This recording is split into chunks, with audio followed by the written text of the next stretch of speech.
troisième examen, j'espère, et nous espérons examen conforme et conclusif. S'il y a l'évidence, ce texte a considérablement évolué, et si d'aucuns pourraient regretter le redimensionnement de son contenu, je crois que nous pouvons être collectivement fiers du travail mené par l'ensemble des parlementaires. Les socialistes peuvent en effet s'enorgueillir d'avoir largement convaincu sur tous les bancs de la nécessité, laborieusement convaincu, mais convaincu quand même, de la nécessité de sanctuariser le fleuron EDF, de retrouver le contrôle de notre souveraineté énergétique et de protéger les Français face à la précarité énergétique qui les accable. Tous ces enjeux d'intérêt supérieur commandaient au dialogue et donc au compromis. C'est la méthode que nous avons, je crois, tous scrupuleusement poursuivie. Si nous aurions naturellement préféré inscrire dans la loi l'incessibilité d'Enedis, tout comme l'ouverture de capital de la société EDF pour ses salariés et anciens salariés, nous avons choisi de nous concentrer sur l'essentiel pour cranter les avancées et parvenir à l'adoption conforme et définitive de cette proposition de loi.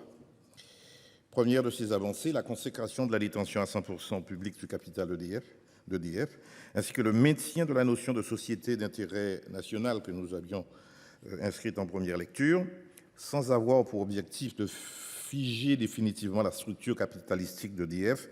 Cette rédaction impose au gouvernement de saisir le Parlement de toute nouvelle évolution de la participation publique au capital de la société.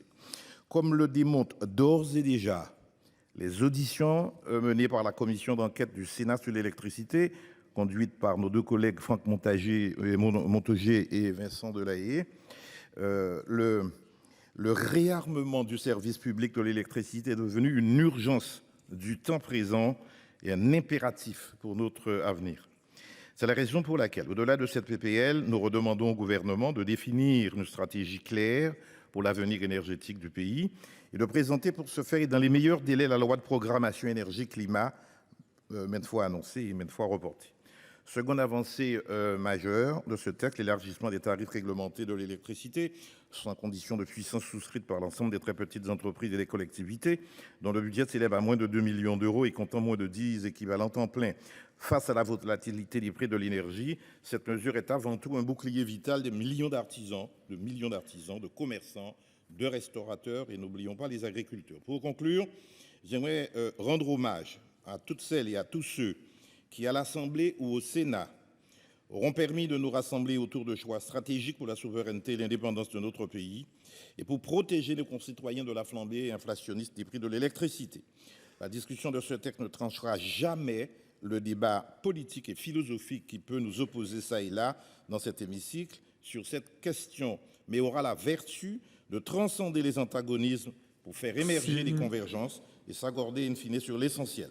C'est un bel exercice de parlementarisme abouti. Le groupe socialiste votera en faveur de ce texte. Tout en remerciant nos collègues de l'Assemblée nationale et tout particulièrement Philippe Brun, je veux aborder ici la question de la responsabilité de l'État, désormais détenteur de l'intégralité du capital d'EDF. L'article 2 de la proposition de loi prévoit que dans le cadre d'un contrat décennal soient fixés des objectifs relatifs, entre autres sujets, à la trajectoire financière d'EDF et à la maîtrise des prix pour les ménages et les entreprises.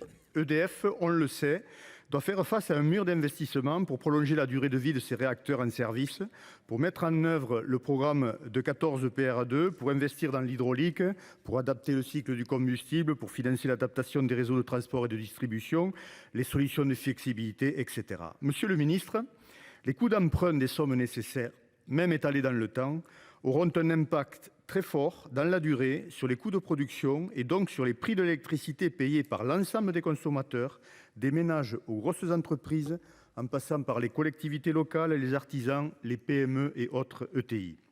Monsieur le ministre, comment l'État va-t-il s'impliquer concrètement dans la question du financement des investissements nécessaires ?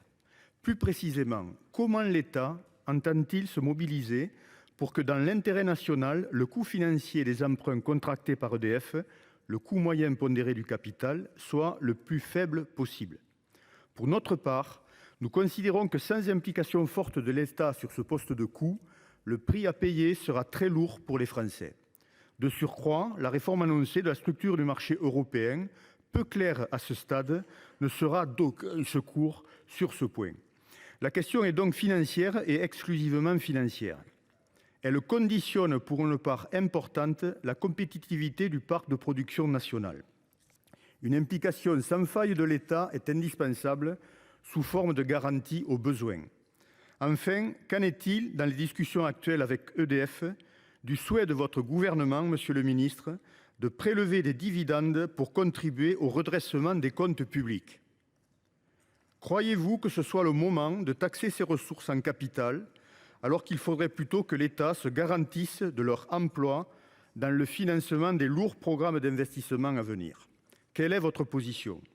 Nous voterons la proposition de loi de Philippe Brun, mais il revient maintenant au gouvernement d'en tirer les conséquences en jouant le rôle qui doit être désormais le sien en tant qu'actionnaire unique et garant de l'intérêt général. Nous saluons l'action des syndicats auprès de Bercy pour la juste reconnaissance de ce qui était la participation des salariés au développement d'EDF.